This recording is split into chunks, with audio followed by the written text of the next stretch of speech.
Hello बच्चों, welcome again to this channel. और थोड़ा आप लोग बताया करो जो भी वीडियो के बारे में आप लोगों की कमेंट्स होती हैं, राय होती है, वो बताओ ताकि कंटेंट को थोड़ा सा इम्प्रूव किया जा सके। चलो एनीवे, पीछे हमने जो था कांस्टेंट फोर्सेस के कारण जो वर्क डन था उसके बारे में पढ़ा था। And in this video we will discuss about the work done by variable forces. तो वेरिएबल फोर्सेस के कारण वर्क डन कैसे निकालना है आपको। तो वर्क डन बाय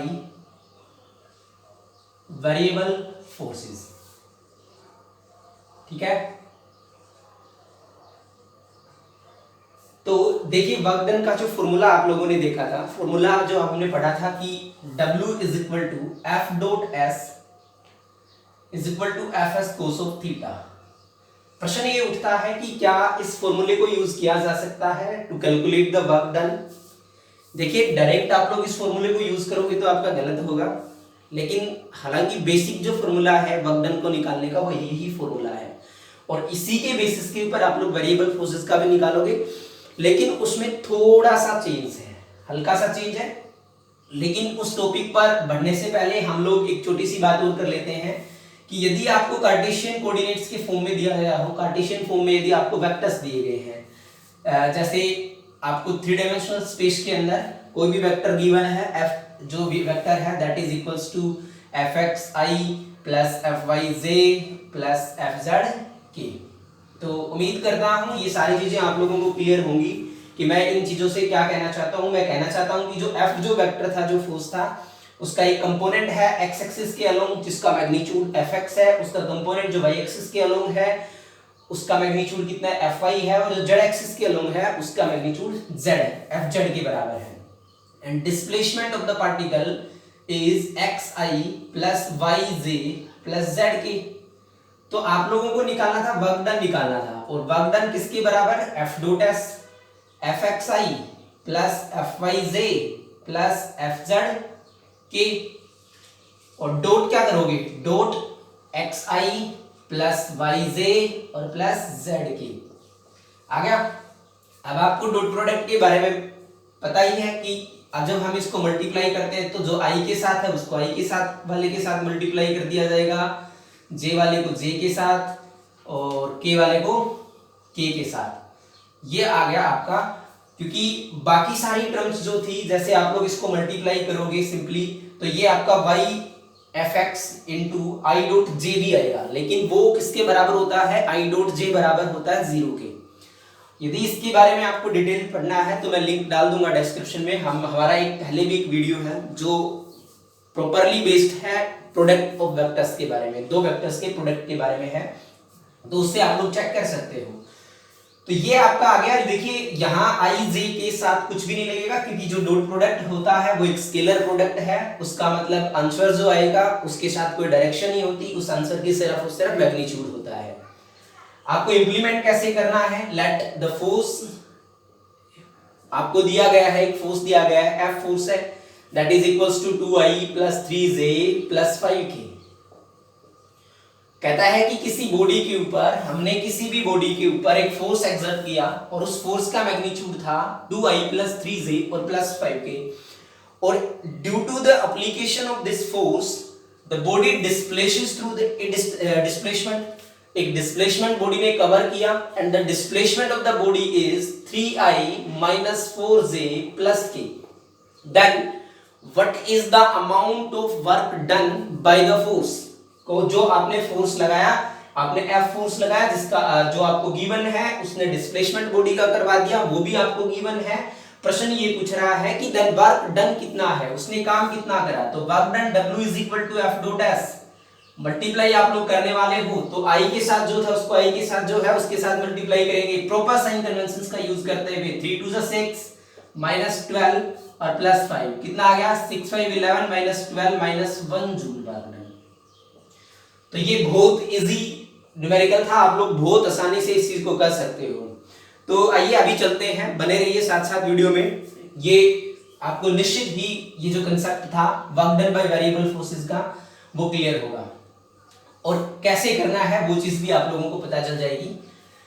तो देखिए सबसे पहले एक बात करते हैं, हमारा टॉपिक है work done by variable forces.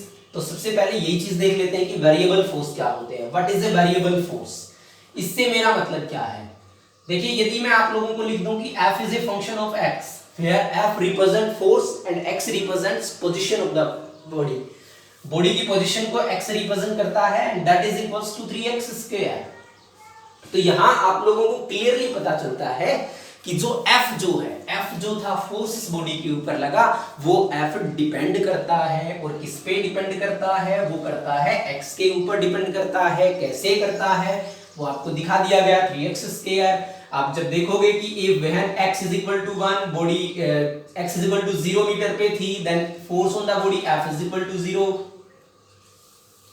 यदि body x is equal to 1 meter के ऊपर रखी गई, then force F is equal to x is equal to at 1 meter, force is equal to 3 newton. जब body x is equal to 2 meter के ऊपर रखी गई, then body F2 is equal to कितना आ गया 3 into 2 square is equal to 12 newton. जब body x is equal to 3 meter के ऊपर रखी गई, then the force is equal to 3 into 3 square is equal to 27 Newton.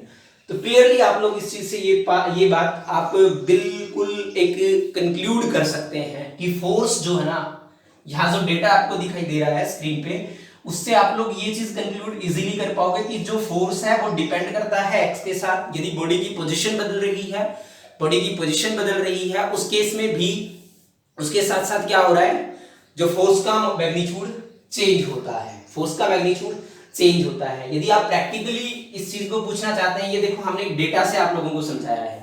यदि आप ग्रेविटेशनल फोर्स का जो है ग्रेविटेशनल फोर्स का ये होता है फॉर्मूला, जहां पर g ग्रेविटेशनल कांस्टेंट है, m मास ऑफ अर्थ है, m मास ऑफ बॉडी है, और r क्या थी, डिस्टेंस ऑफ द बॉडी। अब देखिए ये अर्थ है, यहां पर बॉडी की डिस्टेंस सेंटर से सेंटर के बीच की लेंगे, r डिस्टेंस है। जैसे जैसे कोई फ्रीली फॉलिंग बॉडी है तो उसके ऊपर ग्रेविटेशनल फोर्स कांस्टेंट थोड़ी है, क्योंकि देखिए नीचे यहां फोर्स कितना लगता था, Gmm/r²। यदि ये थोड़ा सा नीचे आ गया, x डिस्टेंस नीचे आ गया, तो बॉडी और अर्थ के बीच की डिस्टेंस कितनी बची, r-x। तो अब फोर्स कितना लगेगा, in that case force is equal to r-x²। मतलब जैसे जैसे बॉडी नीचे आती है, फोर्स इसके ऊपर क्या हो रहा है, चेंज होता है। जैसे जैसे डिस्टेंस इसकी कम होगी, फोर्स इंक्रीज होगा। जैसे जैसे बॉडी ऊपर मूव करेगी, आप किसी पत्थर को ऊपर की तरफ फेंकते हो, आपने किसी पत्थर को ऊपर की तरफ फेंका, तो जो अर्थ और पत्थर के बीच का ग्रेविटेशनल फोर्स है, क्या हर पॉइंट के ऊपर during the journey of the stone, क्या हर बिंदु के ऊपर उसके ग्रेविटेशनल फोर्स की वैल्यू सेम है, नहीं है। क्यों, क्योंकि डिस्टेंस दोनों के बीच की लगातार इंक्रीज होती है, और डिस्टेंस का फंक्शन है क्या, फोर्स, कौन सा, ग्रेविटेशनल। तो ये आप लोग यहां से देख सकते हो। तो ग्रेविटेशनल फोर्स क्या है, एक वेरिएबल फोर्स है, किसके साथ, डिस्टेंस के साथ। और ये आपको एक सिंपल एग्जांपल मिला है डेटा से, ताकि आप लोग इस चीज को देख सकते हो कि पोजीशन के साथ किस प्रकार से उसका मैग्नीट्यूड चेंज होता है। तो इस प्रकार के जो फोर्सेस होते हैं ये वेरिएबल फोर्सेस में आते हैं। ये कौन से फोर्सेस होते हैं, ये वेरिएबल फोर्सेस होते हैं। तो आइए बात ये करते हैं कि जी इन वेरिएबल फोर्सेस के बारे में हमें पता चला है, तो अब इन वेरिएबल फोर्स के कारण जो वर्क डन है उसको कैसे निकालने वाले हैं। तो देखिए वर्क डन का फॉर्मूला आपको पहले से पता है, और फॉर्मूला वही रहेगा, W is equal to Fs cos of theta.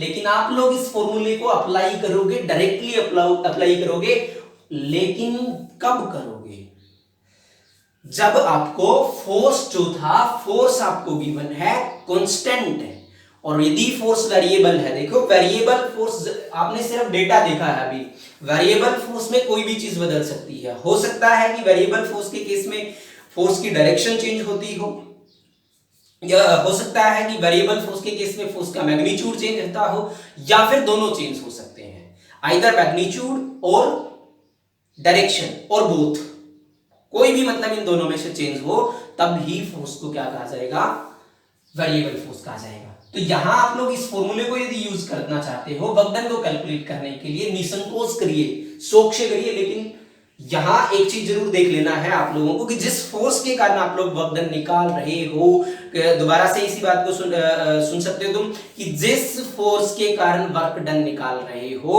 वो फोर्स वेरिएबल है या फिर कांस्टेंट है। क्लियर?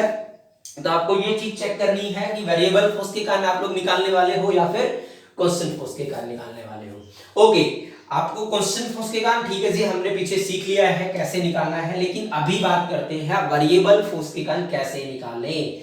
तो वेरिएबल फोर्स देखिए अलग अलग फॉर्म में आपको मिल सकता है, डिस्टेंस के साथ उसका फंक्शन मिल सकता है। मैं ग्राफिकल मेथड को इसके साथ जोड़ देता हूं वेरिएबल फोर्स के कारण बगडन निकालने को।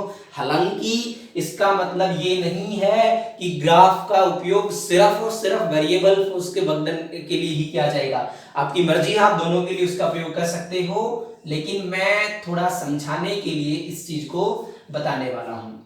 एफ जो था ये एक्स है, एक्स बॉडी की पोजीशन थी, और एफ क्या है, फोर्स था उसके ऊपर। ये मान लिया हमने, देखिए फोर्स बदल रहा है, ध्यान दें, ये पोजीशन थी x1, ये पोजीशन थी x1, और x1 जो पोजीशन है उसके ऊपर फोर्स का मैग्नीट्यूड है ये F1। लेकिन कुछ देर बाद आपने देखा ये फाइनली यहां बॉडी पहुंच गई है। जो पोजीशन थी x एक्सिस जहां पर पोजीशन दिखाई गई है, इनिशियल पोजीशन x1 थी, फाइनल पोजीशन x2 थी। आप ऐसे नहीं दिखाना चाहते हो तो इनिशियल पोजीशन xi थी और फाइनल पोजीशन क्या थी, xf थी उसकी। xf फाइनल पोजीशन को दिखाता है। तो देखिए फोर्स का मैग्नीट्यूड यहां कितना है, यहां F2 है। देखिए ये लेंथ क्या थी, ये लेंथ फोर्स बता रही है, ये क्या बताती है, ये लेंथ पोजीशन बताती है। दूसरे ही केसेस के अंदर क्या हो गया, आप देखते हो दूसरे केस के अंदर, यहां देखिए ये जो क्या थी, फोर्स था जो इस पॉइंट के ऊपर बॉडी के ऊपर लग रहा था, और यहां जब बॉडी x2 पोजीशन या सॉरी xf पोजीशन पे पहुंची तब उसके ऊपर जो फोर्स लग रहा है वो कितना लग रहा था, ये मैग्नीट्यूड था। ये जो लेंथ है ना, इसकी ये लेंथ है, ये क्या बताती है, फोर्स का magnitude at this position, at final position, and this length represents magnitude of the force at the initial position of the body। तो ये initial position पे आपको फोर्स का मैग्नीट्यूड बताती है, ये फाइनल पोजीशन के ऊपर फोर्स का मैग्नीट्यूड बताती है। तो यहां डायग्राम से मेरे हिसाब से बहुत अच्छे से क्लियर हो रहा है कि फोर्स देखिए जैसे जैसे डिस्टेंस आप लोग चेंज करते जा रहे हैं, फोर्स का मैग्नीट्यूड बदल दिया, यहाँ कुछ और था, यहाँ देखिए ये लेंथ बताएगी, यहाँ पर ये लेंथ थी, फोर्स का मैग्नीट्यूड लगातार क्या हो रहा है, चेंज हो रहा है। Then how can we calculate work done in this case?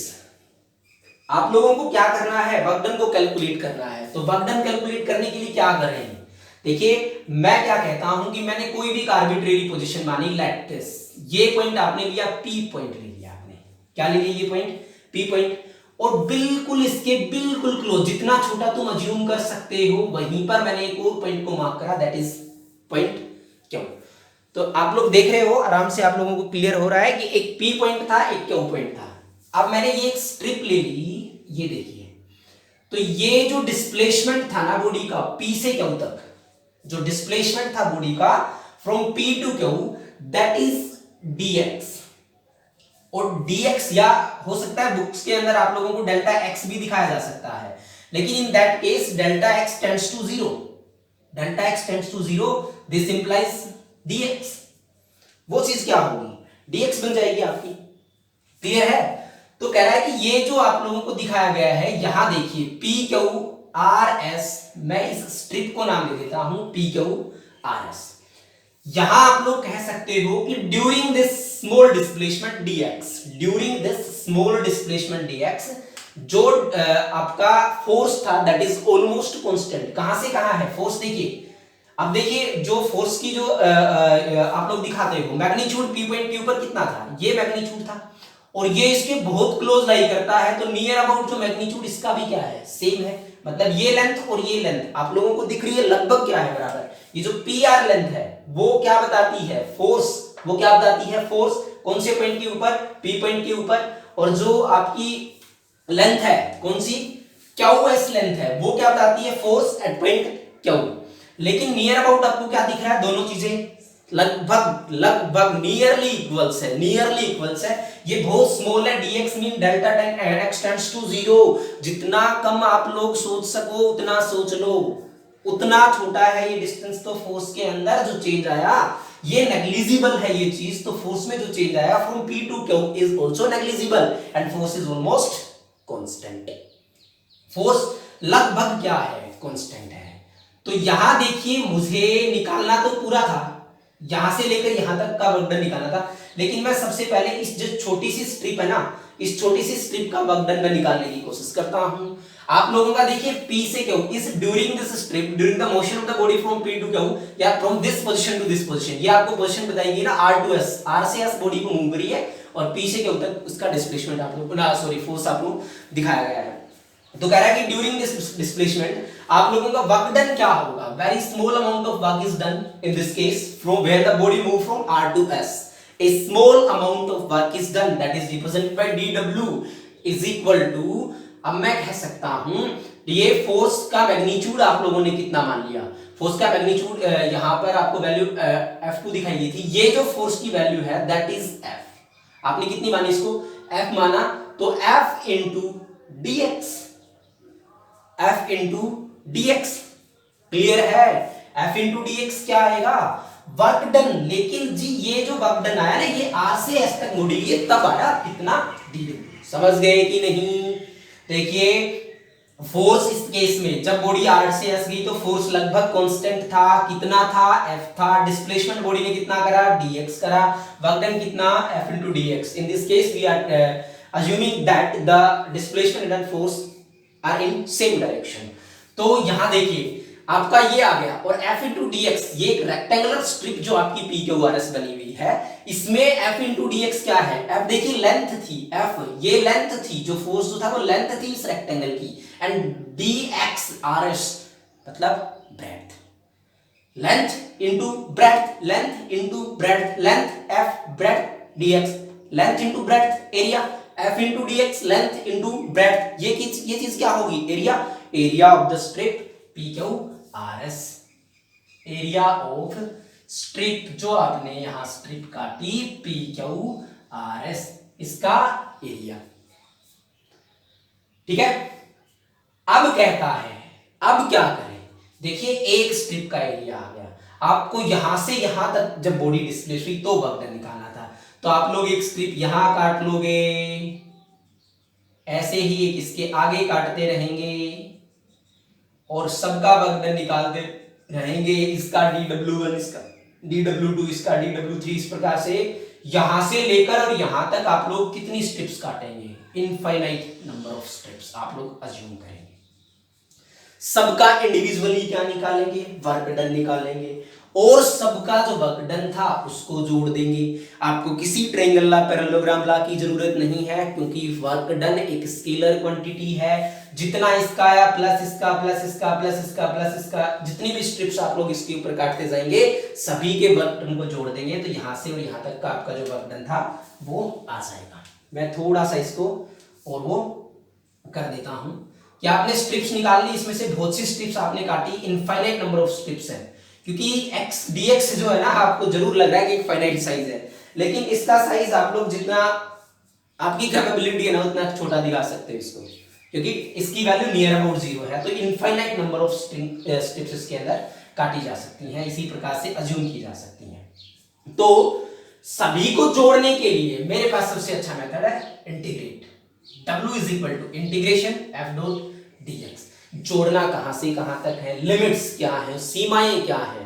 देखियो xi से पहले आप लोगों को स्ट्रिप्स को नहीं जोड़ना है, स्ट्रिप्स के एरिया को नहीं जोड़ना है, किससे पहले xi से पहले नहीं जोड़ना और xf के बाद नहीं जोड़ना, सिर्फ xi से लेकर xf, मतलब आप ऐसी स्ट्रिप्स काटना शुरू करेंगे कहां से xi से, कहां तक लेके जाएंगे उनको xf तक लेके जाएंगे, तो limits xi to xf। Clear हुई बात। अब आप इसका इंटीग्रेशन कर सकते हो, इंटीग्रेशन के अंदर थोड़ा मेडिकल के बच्चों को दिक्कत आ सकती है और दिक्कतें नॉन मेडिकल को भी आ सकती है, लेकिन फिर भी आप लोग कहीं ना कहीं से तो ये चीज जरूर सीख लोगे कि इंटीग्रेशन कैसे करना है। और यदि आपको दिक्कतें आती हैं तो मैंने पहले भी वीडियोस के अंदर ये चीज कही है कि मैं उस चीज को करवा सकता हूँ, थोड़ा बेसिक सा जो मैथमेटिक्स था उसको मैं बता सकता हूँ, लेकिन उसके लिए आपको कमेंट सेक्शन में ये चीज जरूर बतानी पड़ेगी कि जी हमें ये चाहिए। ओके, तो ये देखिए जब इस स्ट्रिप का देखो बहुत सी स्ट्रिप्स थी, सबका एरिया जब आप लोग जोड़ने वाले, जब सबका टोटल वर्क डन निकालने के लिए जोड़ने वाले हो F डॉट dx का, तो ये चीज सबका एरिया जोड़ोगे, इसका एरिया इसका एरिया इसका, तो क्या आ जाएगा एरिया अंडर fx का, ये जो मैं इसको नाम दे देता हूं A बी सी डी ये पॉइंट्स नाम दे दिया, तो ये चीज सबका एरिया भी जुड़ेगा। भाई इसका एरिया क्या है इस स्ट्रिप के ड्यूरिंग वर्क डन, इसका एरिया इसका वर्क डन, दोनों का जोड़ने वाले हो तो एरिया यहां से यहां तक जोड़ोगे सभी स्ट्रिप्स का, तो कितना आ जाएगा area of P A B C D. या फिर आप लोग सबसे अच्छा तरीका है ये कहना कि area under F x curve, जो एफ की एफ एक्स कर्व थी यहां ये उसके नीचे जितना भी एरिया आता है दैट इज क्लियर हुआ। देखिए वेरिएबल फोर्स इसके अंदर आ गया है, फोर्स वेराई करता था, आपने क्या किया कि स्मॉल डिस्प्लेसमेंट आप लोगों ने कंसीडर करना शुरू किया। अब दूसरा क्वेश्चन आपको वेरिएबल फोर्स से ये भी बताया जा सकता है कि a force F x depends, कैसे डिपेंड करता है a x square plus b x plus c. Then find out work done in moving the body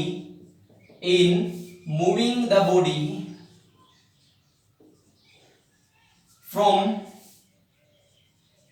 x is equal to x1 to x is equal to x2 metres की body को move किया गया x1 से लेकर x2 तक, और force कितना लगा ये देखिए, ये कांस्टेंट नहीं है, x के ऊपर डिपेंड करती है फोर्स की वैल्यू, यदि x बदलेगा तो ये बदलेगा।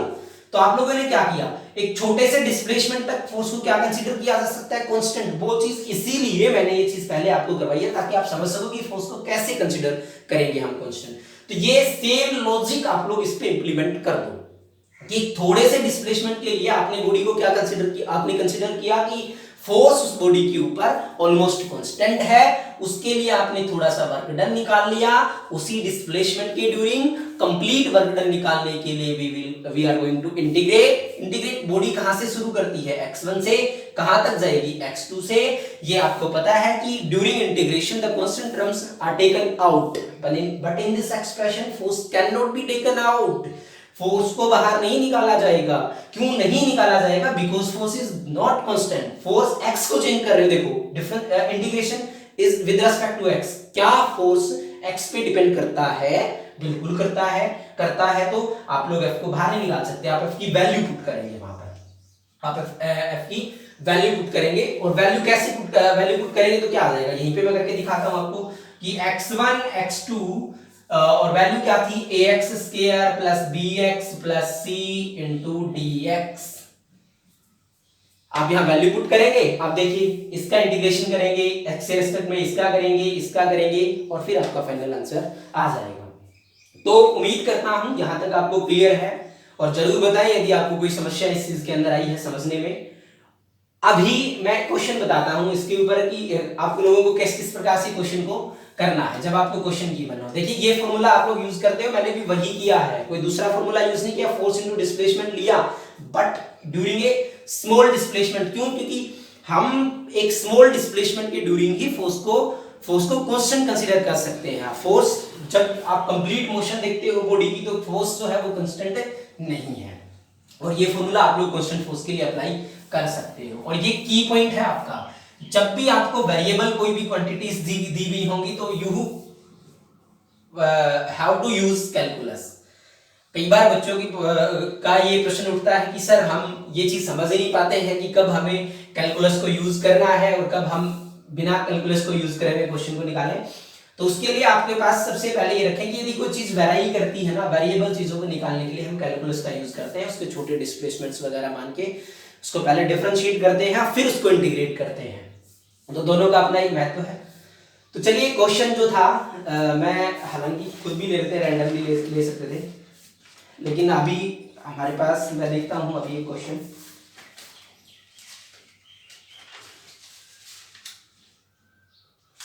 देखिए क्वेश्चन है द पोजीशन डिस्प्लेसमेंट, बहुत छोटे सिंपल क्वेश्चन कराऊंगा मैं अभी तक ताकि आप लोग सिर्फ इन एक दो वीडियोस के अंदर कंसेप्ट लें, और एक दो वीडियोस के बाद हम जो इसके अच्छी प्रॉब्लम्स है कंपटीशन लेवल की उन प्रॉब्लम्स को हम लोग करेंगे। तो देखिए सबसे पहला क्वेश्चन हमारे पास आता है, एक position dependent force F is equal to, एक पोजीशन डिपेंडेंट फोर्स से ध्यान दें F इज इक्वल टू, ये गिवन है 8 -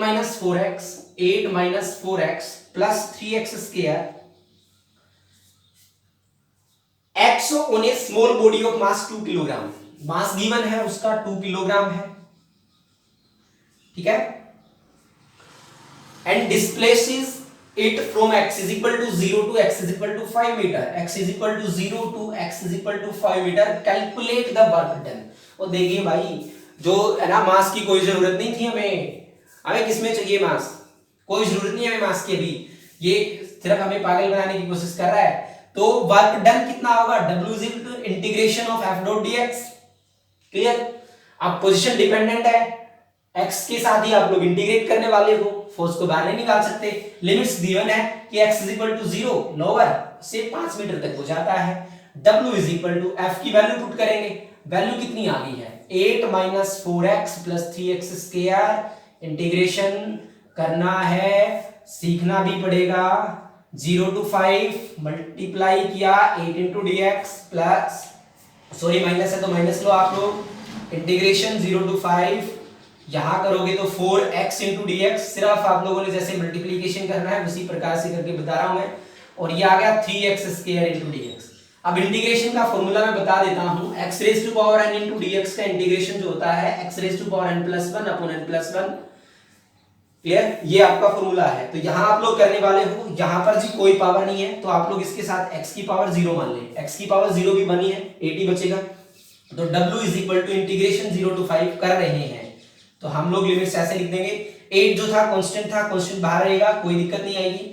x रेज टू पावर 0 का करोगे, x रेज टू पावर 0 का करोगे तो 0 plus 1, x की पावर 0 plus 1 अपॉन 0 plus 1 कितना आया, x आ गया 0 to 5 माइनस, यहां करेंगे तो कितना आ जाएगा 4 तो बाहर आ गया, 4 तो बाहर आ गया ना, क्वेश्चन था x रेज टू पावर 1 है तो 1 प्लस x की power 1 plus 1 plus 1 x square by 2 0 to 5 plus 3 बाहर आ गया और यहां इंटीग्रेशन x क्यूब बाई 3। थोड़ा सा आप लोग प्रैक्टिस करेंगे इंटीग्रेशन की, बहुत इजी इंटीग्रेशन है ये आप लोग बिना देखे कर दोगे, फॉर्मूले को ध्यान रखने की जरूरत ही नहीं है। अब देखिए लिमिट्स जब पुट करते हैं ना तो लिमिट्स पुट करेंगे पहले अपर। देखिए लिमिट किसकी है, x की। जहां आपको x दिखे ना, जहां आपको x दिखे, ध्यान दें, जहां आपको x दिखे ना इस पूरी टर्म के अंदर वही पुट कर दो, वही x की जगह अपर लिमिट पुट कर दो। मेरे को x दिखा, ये मैंने x की जगह लिमिट पुट कर दी अपर 5, क्योंकि लिमिट किसकी है, x की है, x की वैल्यू चेंज होती है 0 to 5 माइनस, फिर लोअर कर दो जहां पूरे एक्सप्रेशन के अंदर जो 0 खत्म, minus 4 into x square by 2 है तो देखिए मैं काट देता हूं क्योंकि 2 जो है ना उसके अंदर लिमिट्स पुट नहीं होंगी, तो 2 एक्स स्क्वायर बचा ना, एक्स की जगह पुट करोगे 5, अपर लिमिट थी ये, अपर लिमिट ये थी 5 पुट करा दो 25 माइनस 0 प्लस 3 इंटू ओई ये भी खत्म, तो कितना बचा एक्स क्यूब बचा ना, x की जगह क्या थी अपर लिमिट पुट करोगे 5 125, थोड़ा कमजोर है भाई mathematics. w is equal to 40 minus 50 और प्लस 125 कितना आ गया 115 जूल। क्लियर हुई बात, 115 जूल के बराबर वर्क डन आया। तो this is how you can use the integration to find out work done in case of variable forces. जब ग्राफ के भी क्वेश्चन मिलते हैं हमें तो ग्राफ के हिसाब से भी आप लोगों ने निकाला था कि वर्कडन निकालना है। वर्कडन कैसे निकाल सकते हैं हम निकाल सकते हैं वर्कडन को by simply calculating the area under the curve. Curve के नीचे का जो एरिया था, कौन सी कर्व, F वर्सेस x का पोजीशन, फोर्स वर्सेस डिस्प्लेसमेंट जो कर्व थी उसके नीचे का एरिया निकाल दो, बहुत ही आपका काम बन गया। उसके नीचे का एरिया निकाल दो, जैसे गिवन है, बहुत सिंपल क्वेश्चन बता रहा हूं मैं, बिल्कुल इजी। वो कहते हैं ना शुरुआत इजी से करो, तो इसलिए मैं शुरुआत कर रहा हूं इजी से। तो ये फोर्स आपको दिया गया, फोर्स, और ये आपको गिवन है, ये थोड़ा और बढ़ाना पड़ेगा हमें, ओके। तो आपको यहां गिवन है this is equals to 10 joule, sorry newton. यहां फोर्स डिस्प्लेसमेंट फोर्स दिखा रहे हैं आप लोग, और ये डिस्प्लेसमेंट है तो यहां यूनिट जूल मत लिख देना, वर्कडन निकालना है हमें, ओके। तो और ये जो दिखाया गया है आपको दैट इज, ये जो लाइन थी मतलब ये -10 न्यूटन है, और this is equals to 1 2 metre 3 और 4 एंड दिस 5। ये मीटर के अंदर पोजीशन दिखा रखी है और जो फोर्स गिवन है दैट इज इन न्यूटन, ये फोर्स न्यूटन में। आप लोगों को निकालना है, कह रहा है कि when its work done on the particle when its displacement is from 0 to 5। जब 0 x इक्वल टू 0 कहा था, ये था x इक्वल टू 0, यहां से और जब वो 5 मीटर तक पहुंचा तो total work done in this process कितना होगा। बहुत सिंपल है, आप लोग थोड़ा सा बस इस चीज को ध्यान से देखना। हमें पता है कि ये जो कर्व थी, ये कर्व कौन सी थी, fx कर्व है, पोजीशन फोर्स और पोजीशन के बीच की कर्व है। तो हमें क्या निकालना है, यदि इस कर्व के नीचे का एरिया निकाल देना तो एरिया किसके बराबर आ जाएगा, वो एरिया किसके बराबर आ जाएगा, वो वर्क डन के बराबर आ जाएगा। कौन सा एरिया निकाल दे, ये एरिया निकाल दे हम। ये देखिए कर्व के नीचे का यही एरिया है या नहीं है, ये एरिया किसके नीचे का है, कर्व के नीचे का एरिया है। यदि आप लोग इसको कैलकुलेट कर लेते हो तो then you can easily calculate work done। तो यहाँ देखिए एरिया निकालने के लिए क्या करें, लेकिन एक छोटी सी है ना, कई बार साइन कन्वेंशन बच्चों को ना दिमाग खराब कर देती है। तो देखिए, और दिमाग लेकिन आप खराब करा मत करो, चीजें ऐसे ही करती हैं। किसी ने भी जन्म लेते ही फिजिक्स नहीं आई थी। प्रैक्टिस करो, कंसेप्ट को समझो। यदि आपको न्यूमेरिकल्स करने में दिक्कत आती है तो दोबारा कंसेप्ट को पढ़े, इससे आपकी स्ट्रेंथ, न्यूमेरिकल स्ट्रेंथ इससे बढ़ती जाएगी। तो देखिए यहां देखिए, x पॉजिटिव इधर जा रहा है ना बॉडी, और फोर्स भी क्या है, पॉजिटिव है, मतलब दोनों की डायरेक्शन सेम है, तो वर्क डन पॉजिटिव होगा, cos 0 होगा ना, तो वर्क डन कितना आ जाएगा, w। एरिया देखिए, मुझे इस पूरी कर्व के नीचे का एरिया चाहिए, मैं इसको टुकड़ों में कर लेता हूं। ये एक ट्रायंगल बनती है ना मेरे पास, देखिए ये ट्रायंगल है, इसकी ट्रायंगल का एरिया क्या होगा, half base into height. Base कितना है 1 मीटर, हाइट कितनी है 10 न्यूटन। क्लियर, प्लस ये भी सेम है, पॉजिटिव एक्स के अलोंग, ये किधर है पॉजिटिव एक्स के अलोंग। अभी बहुत कम समय बचा है, सिर्फ 1 मिनट के अंदर इस क्वेश्चन को खत्म करना होगा मेरे को। तो इसका करना होगा तो क्या करोगे, 10 न्यूटन लेंथ इंटू ब्रेड्थ आप लोग करने वाले हो, प्लस ये फिर से एरिया आ जाएगा हाफ ऑफ 1 इंटू 10। देख सकते हो यहाँ पर ये जो डिस्प्लेसमेंट है वो 1 मीटर है, इसकी ये साइड जो थी इस ट्रायंगल की, और ये नीचे की तरफ आ गया, मतलब फोर्स की डायरेक्शन बदल गई है, नेगेटिव हो गया फोर्स, उसकी डायरेक्शन नेगेटिव मतलब वेक्टर क्वांटिटी में बदल गया। तो ये माइनस आ जाएगा हाफ ऑफ गैप 1 मीटर का यहाँ है, 10 न्यूटन का ही मैग्नीट्यूड है फोर्स का, माइनस ये रेक्टेंगल बनती है हाफ ऑफ न सॉरी लेंथ कितनी इसकी 1 मीटर है 4 to 5 और 10 इसकी, और ये करने की कोई जरूरत नहीं है, ये लो cancel out, w is equal to half of 10 5 joule. Thank you. Question आपको समझ में आ गया। मैं उम्मीद करूंगा कि इस वीडियो के बाद आप लोग बताओगे कि कंटेंट आपको कैसा लगता है, और थोड़ा चैनल को भी थोड़ा सपोर्ट करो, जिससे हमें भी थोड़ा मोटिवेशन मिले और थोड़ा और बेटर इस वीडियो को इम्प्रूव करके हम लोग भेज सकें। Thank you.